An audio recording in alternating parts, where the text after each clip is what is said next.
Come join palms. And repeat after me. I take refuge in the Buddha. I take refuge in the Buddha. I take refuge in the Dharma. I take refuge in the Dharma.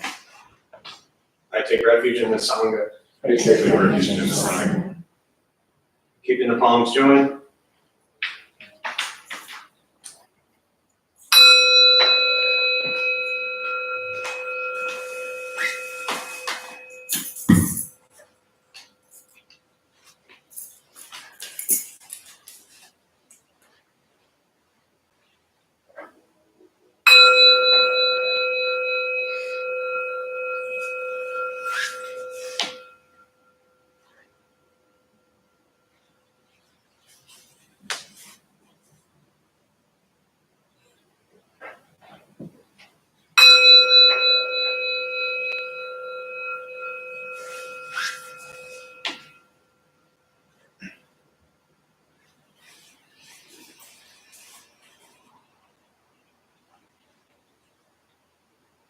Put palms down.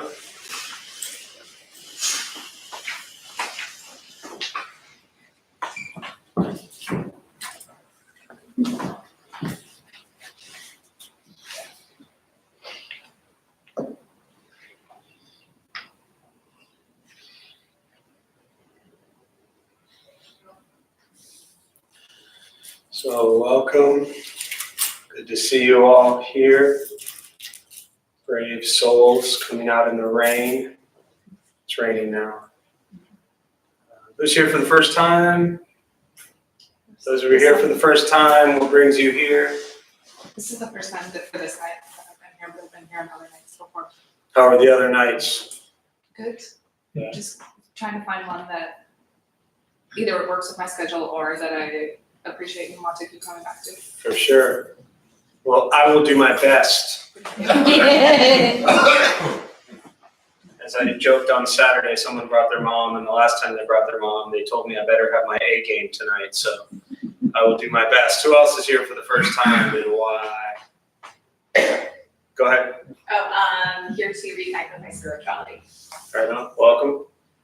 My friend Becky Nice. suggested Awesome.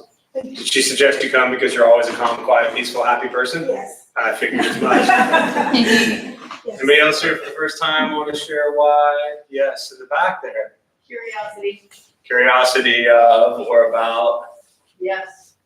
Yes. All of the above. Yes. Yes, it's good.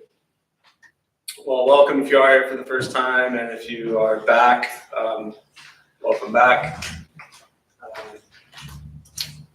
We tend to complicate this practice very, very often, and ultimately it can be very simple.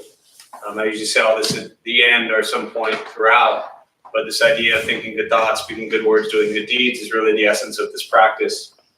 And so when we begin to explore meditation or Buddhist practice, and it can seem kind of overwhelming or complicated, or there's 2,500 years of teachings and cultures and languages and so many different things going on, and often we don't know where to start. And really, this practice starts just with reflecting back on yourself. And that's often why we don't love it so much. Because what's the one thing that causes all your madness and craziness in the world? Yep. Not me, don't look at me. Yourself, right? And then this practice is ultimately looking at that. And that is not always so comfortable. But I've found through the course of this practice that the more you look at yourself very honestly and openly and authentically and figure out where you struggle and where your challenges are and how brief this life actually is, that you begin to maybe make changes in your life that hopefully help you get through your days with a little more sense of peace and calm and happiness. So I always joke and say ultimately you want a place like this where nobody shows up. And I mean that seriously, because if nobody shows up, what does that mean? Other than they just don't like it. All's good. All is good, right? And unfortunately for many of us, all is not always good. So with that, we'll start with a little meditation practice. I'll guide us as we begin. A couple things to tell you for those who may be sitting for the first time or maybe sitting here for the first time. Nothing's going to happen to you. Right? You're not going to float away. You're not going to have any mystical, magical experiences. Anyone's mind race all day long, just thinking and thinking and thinking. Okay, this isn't going to shut off your racing mind. Don't judge your practice. Meaning, don't ask yourself, is this working? Is this not working? Am I doing it right? Am I doing it wrong? We're just going to sit. We're going to breathe. All right. You'll hear sounds, phones ring, people cough. If you need to cough, simply stay here and cough. You don't have to get up, walk outside and cough louder out there. Just stay here and cough. It's totally fine. If anything, you just woke somebody up. Posture, you just want to be comfortable. If you're on the cushions, often it helps slide into the front third. Pushing the stomach forward allows the back to straighten. If you're on the chairs or benches, also just trying to sit up straight. Hands can be on the knees or in the lap, whatever's comfortable. Most important with this practice is don't expect anything. We expect things all day long. We judge things all day long. What we look like, what we wear, what we eat. We're constantly in these judgment modes. And this practice is learning to go beyond judgment and just take some time to abide in sensation of breath. So again, I'll guide us as we begin. We'll settle into a little bit of silence.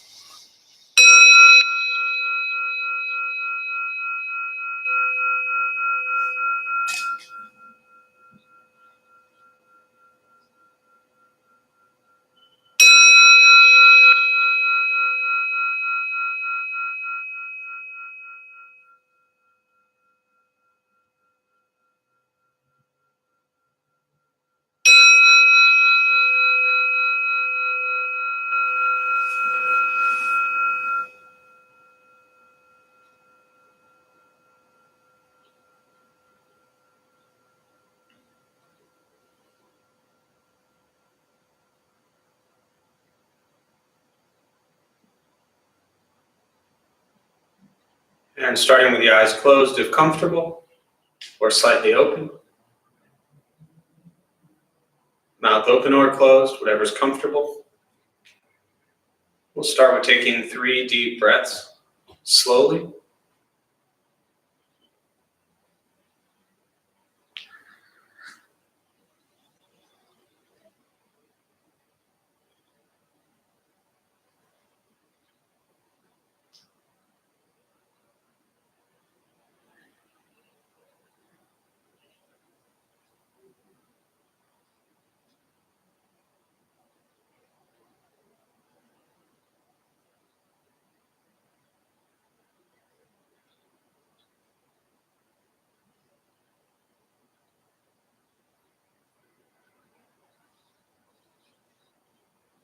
And eventually, settle into a natural rhythm of the breath.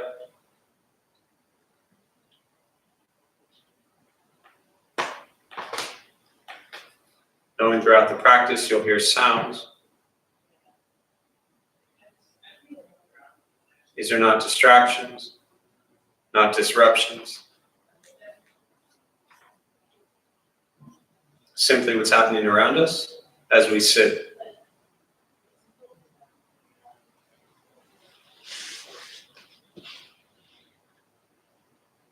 Noticing the mind as it wanders,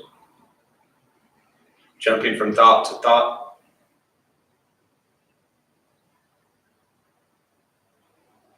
Gently guide the attention, focus to the stomach or chest.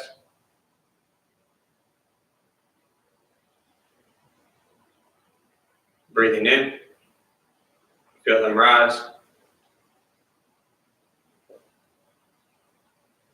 Breathing out, they fall.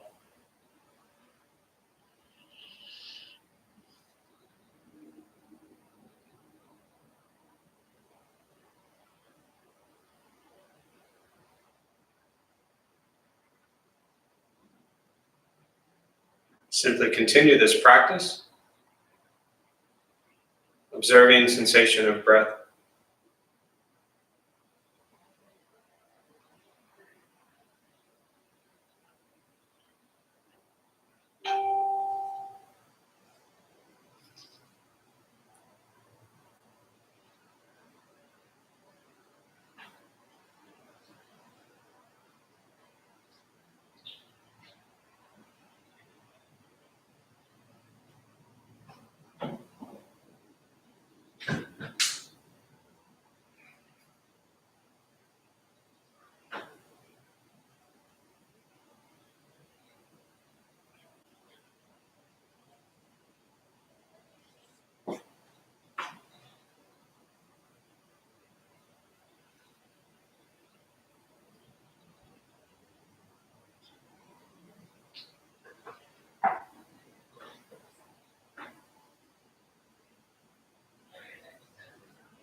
As the mind wanders, lost in thought, recognize it.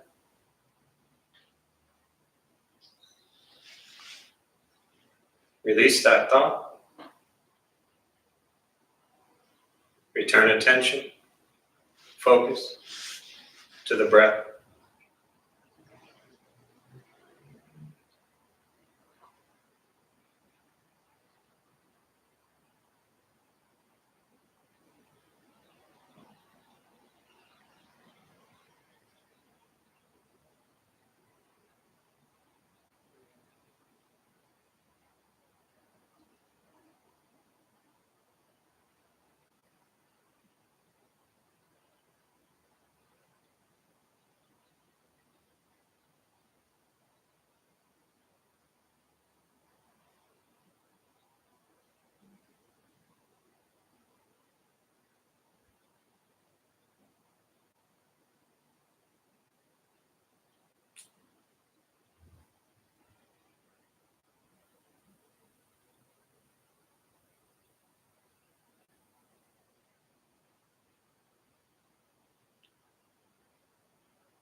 Letting go of expectations.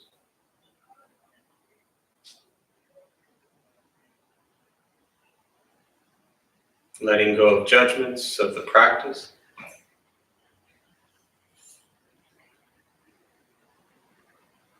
Just sitting,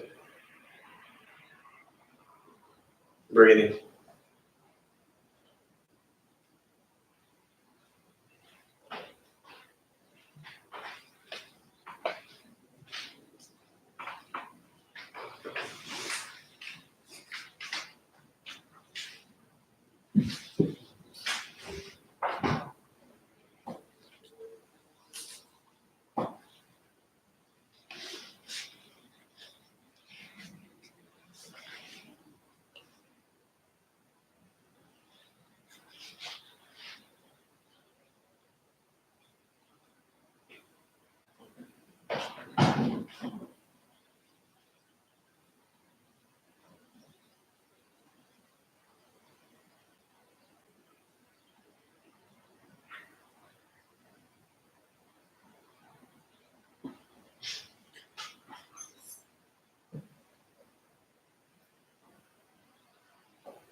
Keeping the mind alert.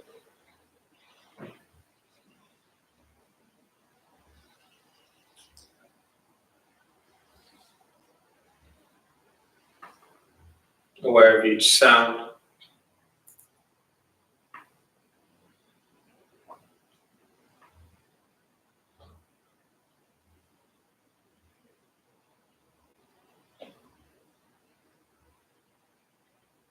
Each thought.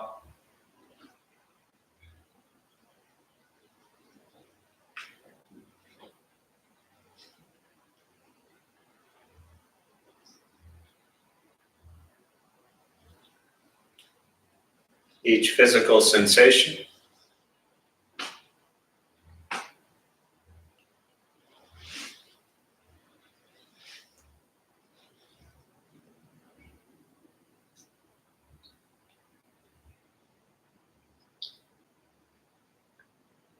yet concerned with nothing but sitting,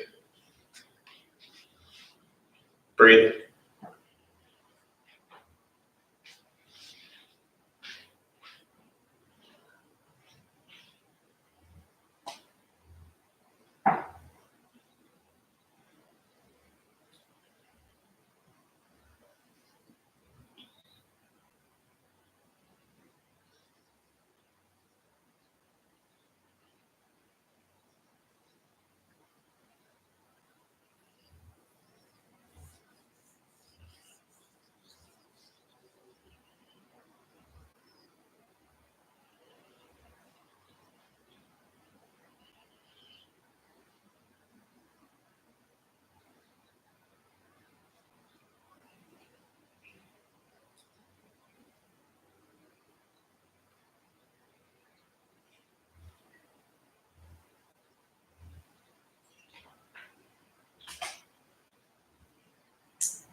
Where's your mind?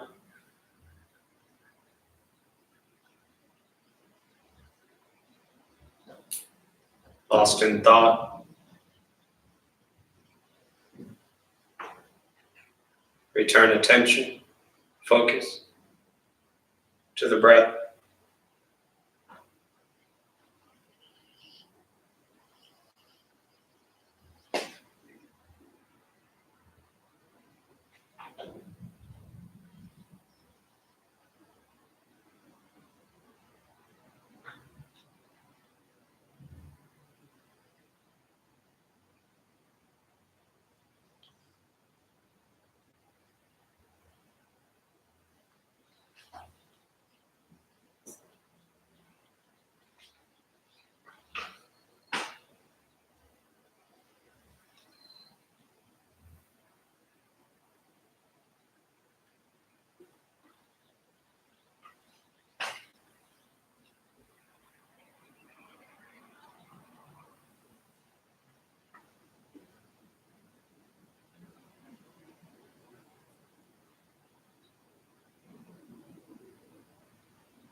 And with the body still,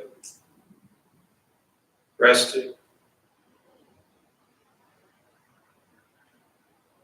and the speech quiet, aware of all sounds, and the mind learning to settle,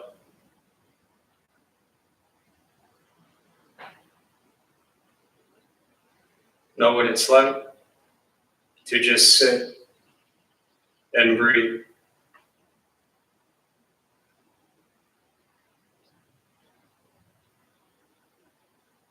knowing with each breath,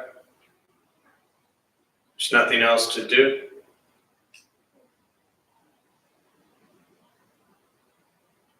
Nowhere else to go.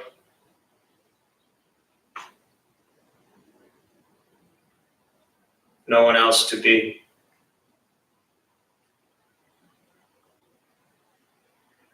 Everything beautiful, just as it is. Sitting, breathing.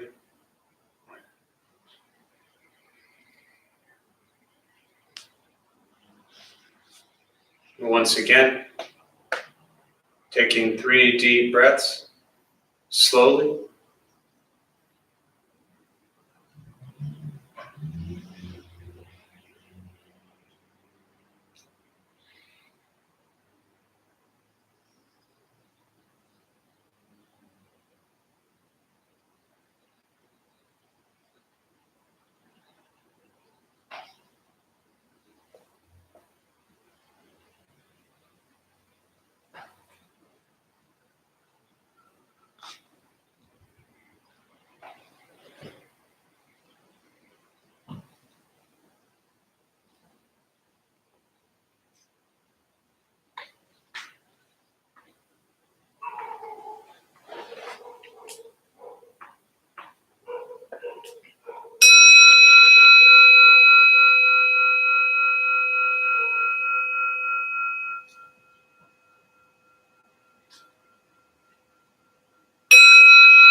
And as you slowly open the eyes,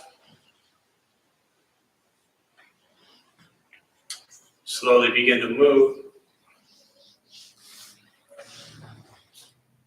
The most important with the practice of meditation is to recognize how you feel now, immediately after.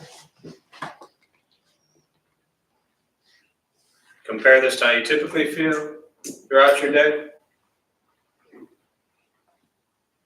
Recognize the difference, if there is one. Ask yourselves how you prefer to feel every day for the rest of your life.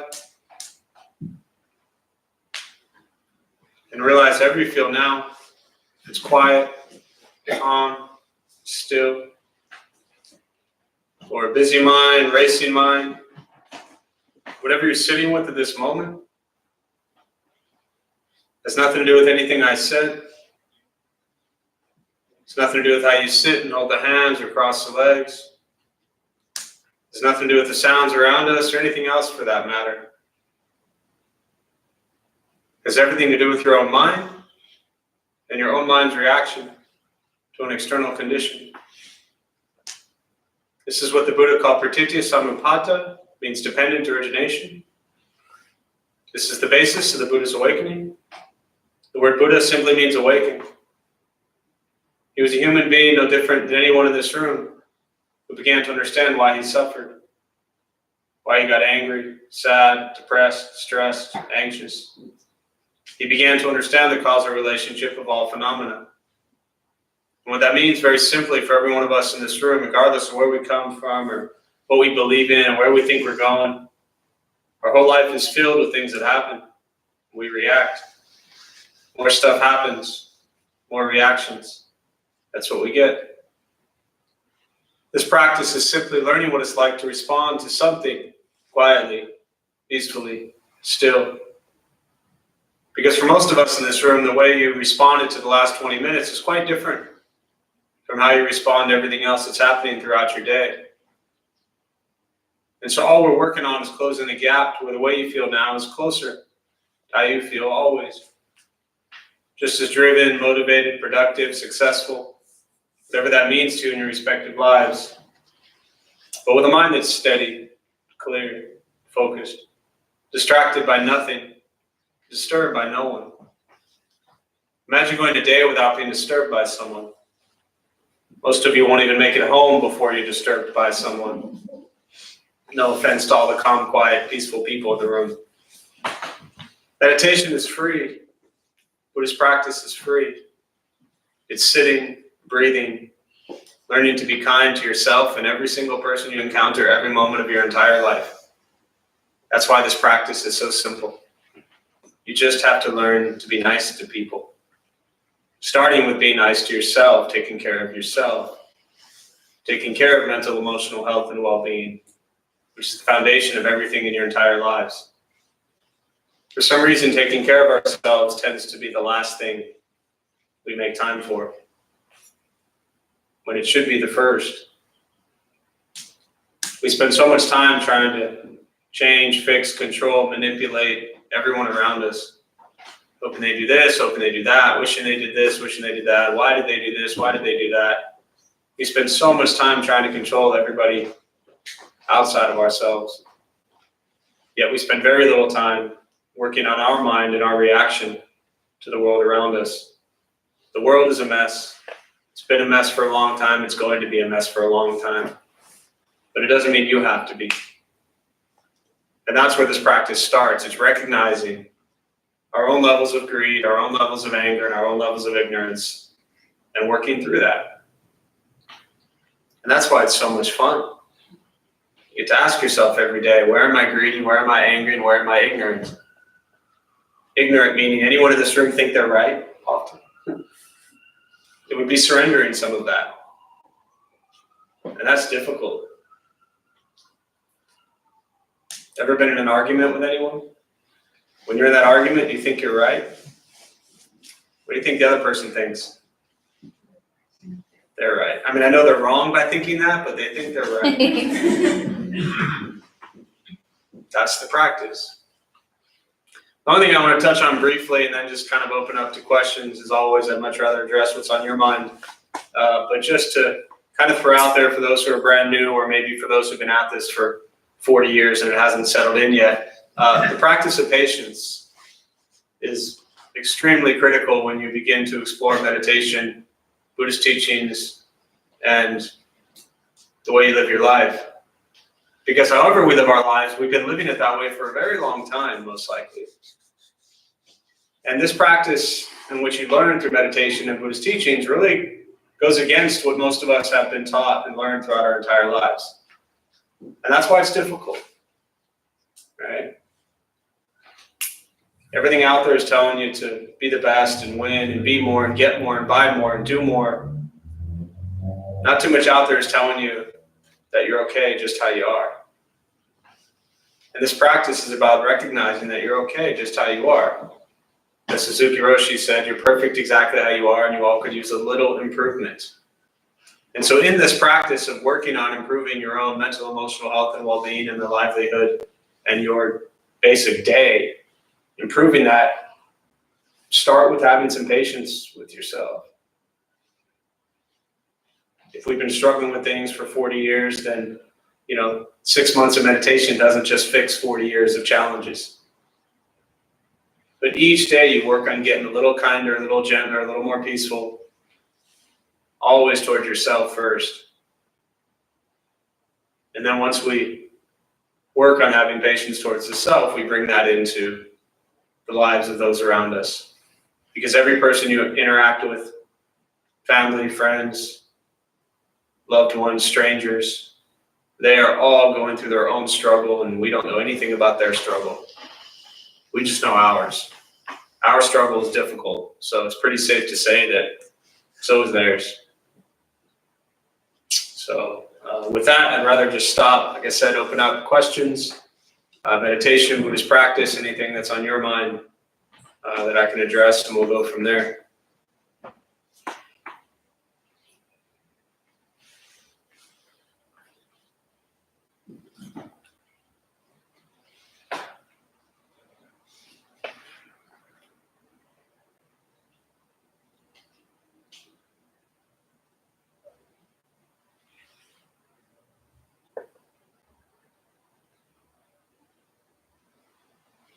Yes.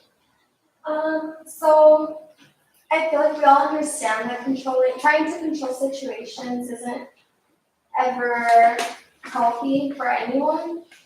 So then why are we so attached to our outcomes and so afraid to not get our way? I can't tell you why we are all attached to our own outcomes or why we always want our way, but I can ask you, why are you attached to your outcomes and why do you always want your way?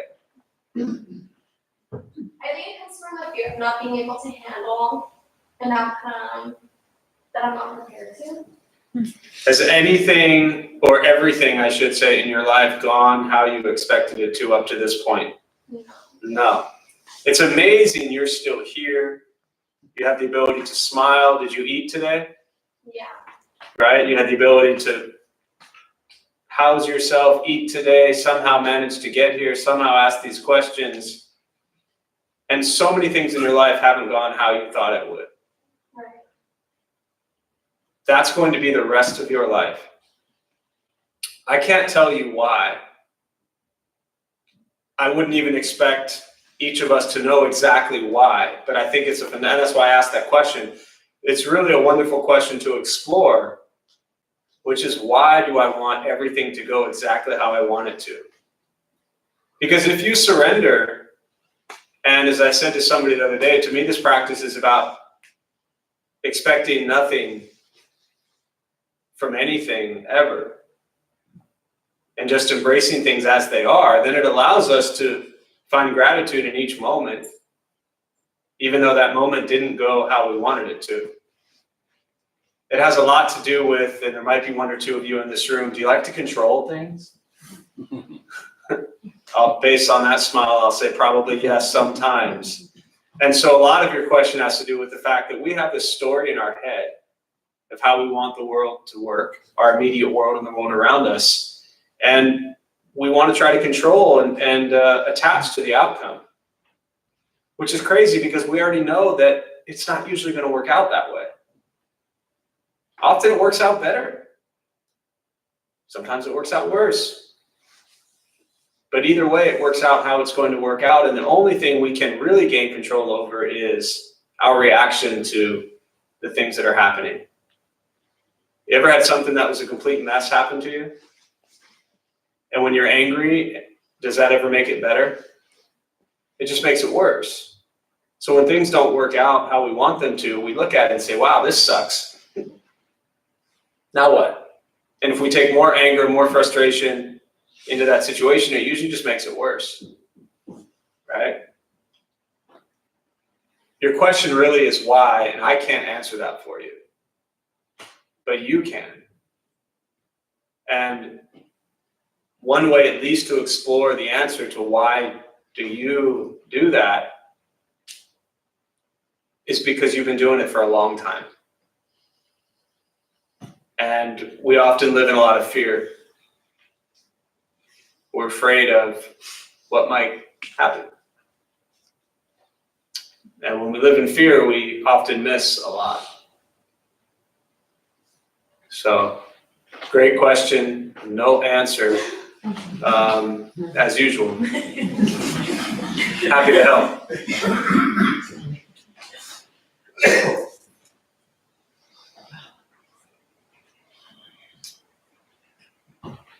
Other thoughts, questions?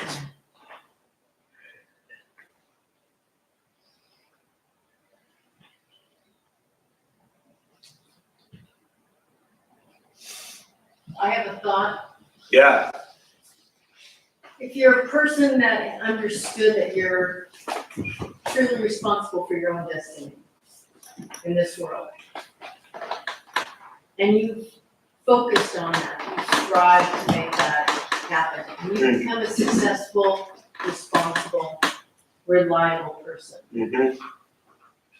And you have chosen to take on the burden of helping others because they have not understood that they are responsible for their own lives. Mm.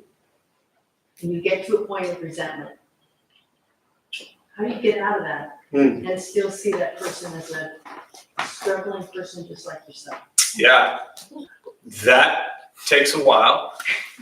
I want to back up because there are kind of a couple things layered into that question, but I think you said a successful, responsible, and reliable, right? Were those the three words you used? While you were becoming successful, responsible, and reliable, have you also managed to figure out how to be happy?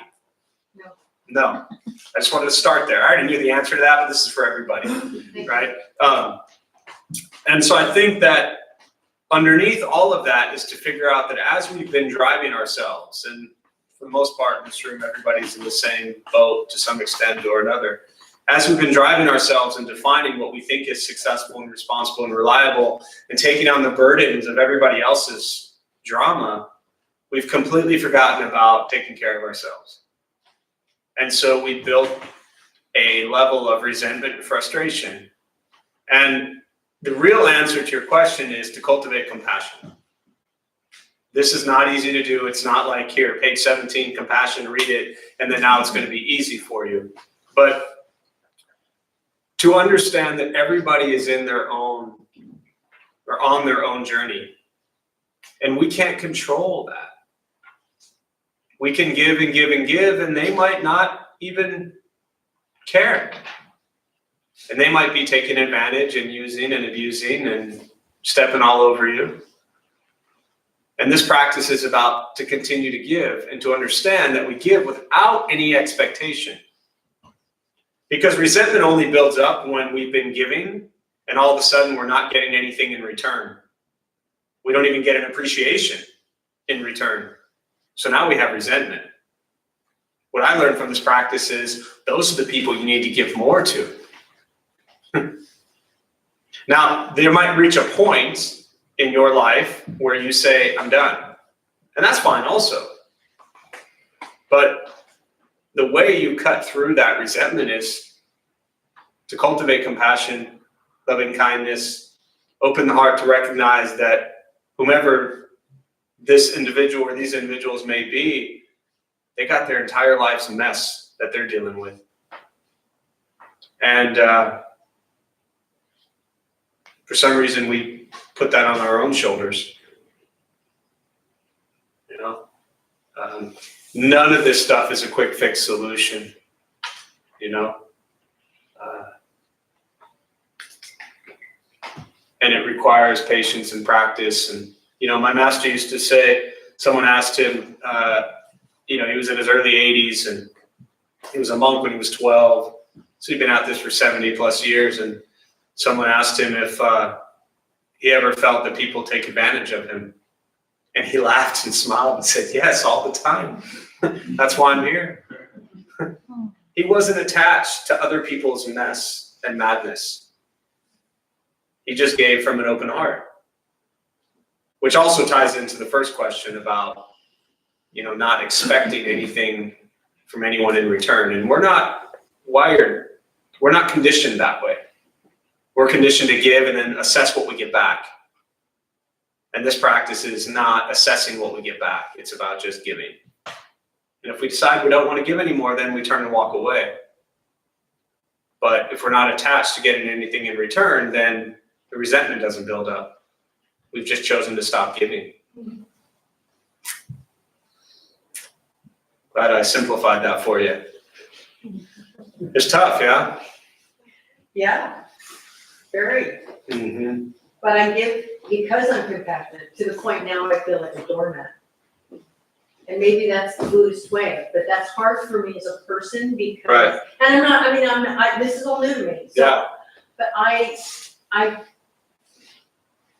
they keep coming because I see the weakness in them because I have it. And so I have that compassion, that you get to a point where it's like, I have given so much and not had a shoulder to fall on, the person for me there. And that's partly mine as well. Mm-hmm. But you get to the point where the sponge can only soak up so much water. And then to your point, I can't do it anymore. And then the So guilt don't. and resentment. So don't. It was funny. I don't know. There's a couple things. One, the metaphor I use often is, and it comes up a lot with people in unhealthy, toxic dynamics, relationships, things like that, where, you know, the Buddhist practice isn't to just stand there and physically, metaphorically, or literally be punched and say, well, I'm a Buddhist, so you can just punch me, right? No, the wise, compassionate thing to do in that situation, if somebody is physically or metaphorically harming you, is to remove yourself from that situation. So the same thing applies here, is that we are just human, right? The Buddha himself was just human. We all have our levels of when something becomes extremely toxic and unhealthy for us. And the wisdom is to recognize that moment and to remove ourselves from that situation. This practice is about wisdom and compassion, to continue to give, as you said, you're giving because you're practicing compassion, but it's harming you. It's destroying you. There is no wisdom in that. There is only compassion. The wisdom says it's time for me to walk away. You know?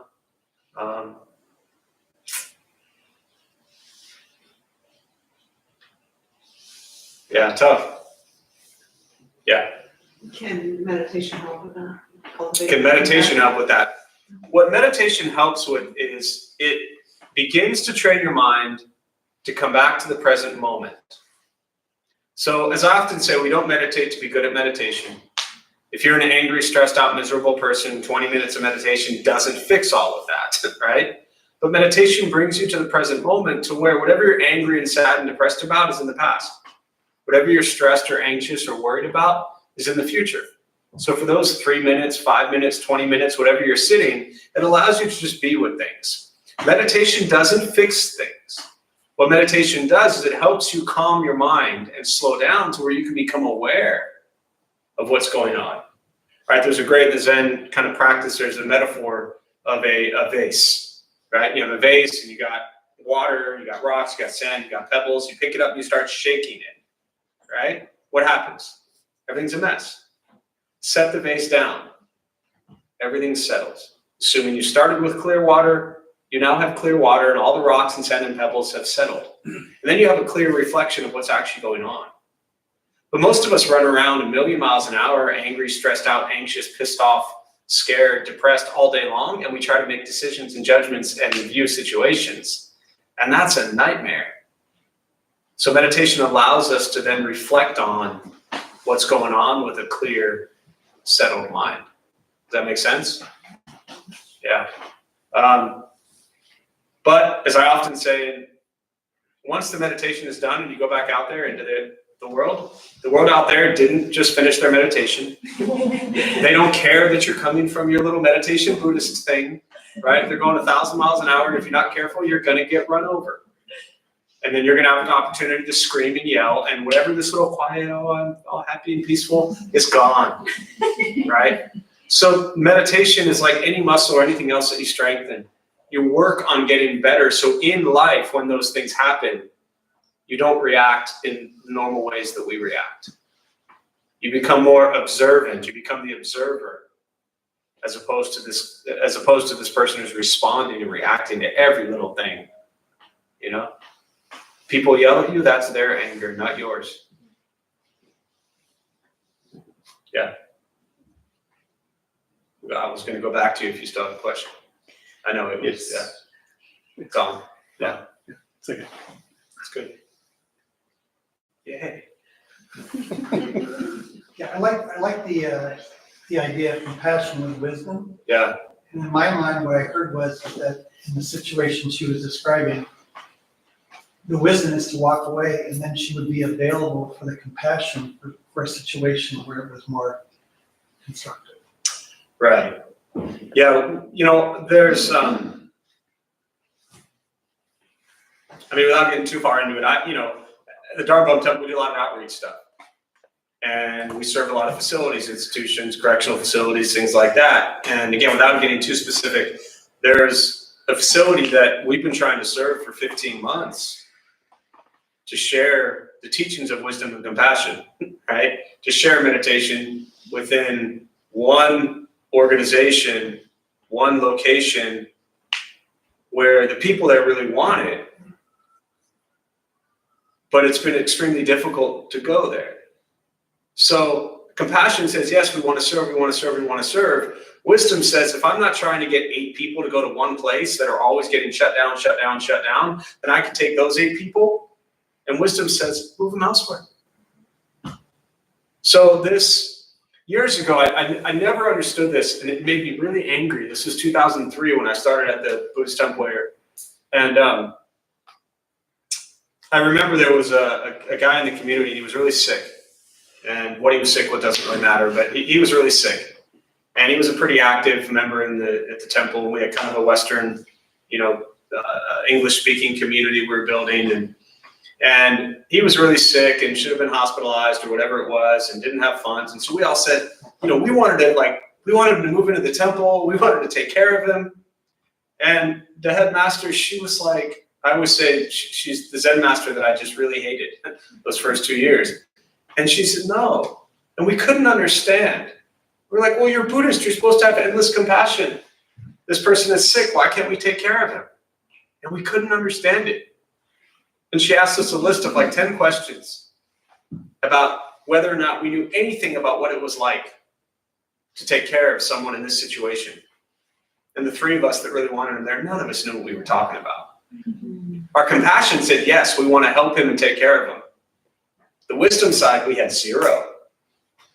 So it was just all compassion and no wisdom, right? We got into this big fight. I accused her of having all wisdom, no compassion. She accused me of having all compassion and no wisdom.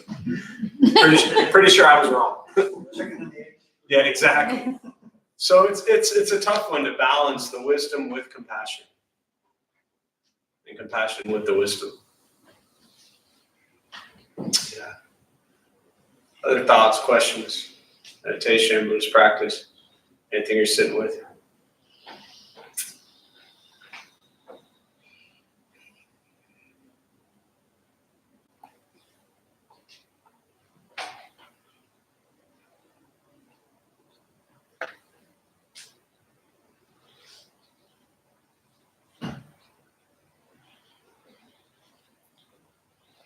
The hard part for me in this practice is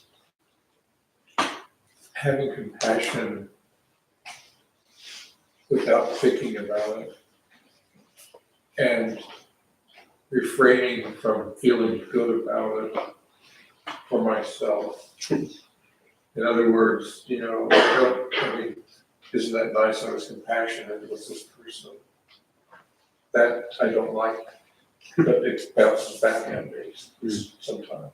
There are other times when it's an automatic thing where I'm not even thinking, and I find, looking back at it, that I was compassionate, and there was no thought given to it, and there was no afterthought of how good it made me feel. But then there are other times when it's like, I'm full of myself. Yeah, there's, and I know you've heard me talk about this, but the bodhisattva practice, the word bodhisattva means enlightened being, and it's a phenomenal practice where this idea of really giving, and in this case, giving compassion, the practice is to give without any notion of gift, giver, or receiver. And, to be fair, and I talked about this Saturday morning, it was a similar question. When we do good things that help people and we feel good, it doesn't mean that we're then supposed to think we're terrible people because we feel good for helping people. By all means, please help people. But the reality is, the reason it feels so good when we help people is because it's often things we don't do a lot of. Mm-hmm. That ultimately, yes, it would be really nice if we're just kind and compassionate to people, and that's just the way we are. But, we don't operate from that place of loving kindness and compassion always. Nor have we necessarily been doing it for a long time. So my suggestion is just, not be too critical of feeling good for helping others, but to continue the practice to recognize that to help others, it was years ago where we were doing the food redistribution program downtown, and we went out to a food bank one time to volunteer. And there was, a lot of things going on, which started with preparing the food and ended with passing it out in the streets, right? And the one guy shared after, his job when we got there was to put cans of food in a bag. Other people got the job of being able to hand food out to people who were sleeping on the streets. And the guy who had the job of putting, canned food into the bag shared that next night or 2 days later that he felt kind of cheated. He didn't like his job of putting the cans of food in the bag. He wanted to give food to the people on the streets. And we had a really beautiful dialogue about how if nobody put that food in that bag, nobody on those streets was getting any food. So we do roll that, we want that gratification out of it a lot. We want to do things and then we want to be patted on the shoulder or thanked, or often we want validation that what we're doing is right or good. And the practice is to just be kind regardless.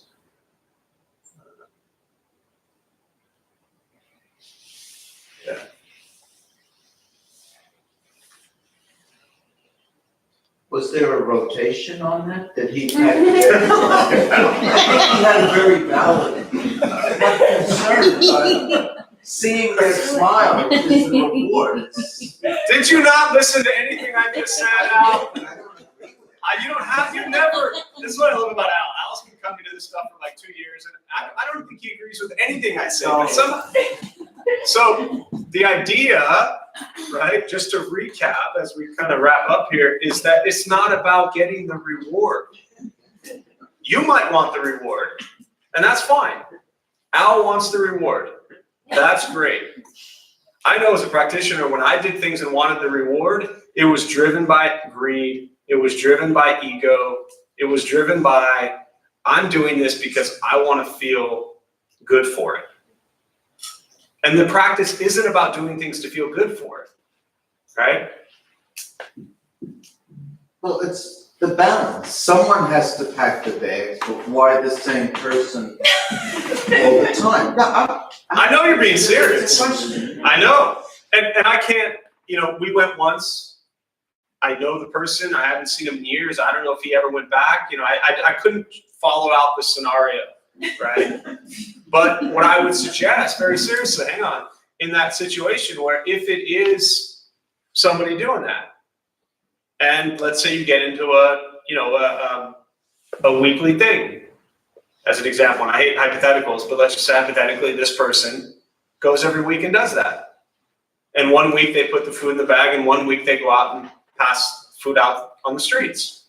My hope as a practitioner, and the way what I've learned from this path, is to begin to recognize that neither one of them is more important than the other. And that neither one of them hopefully would make one feel better than the other. But because we judge that we want that gratification, we crave validation. That is actually why we suffer. Because we crave the validation. Craving and desire is the root cause of our suffering. It doesn't mean just craving chocolate or craving whatever. It's craving to have the ego fed.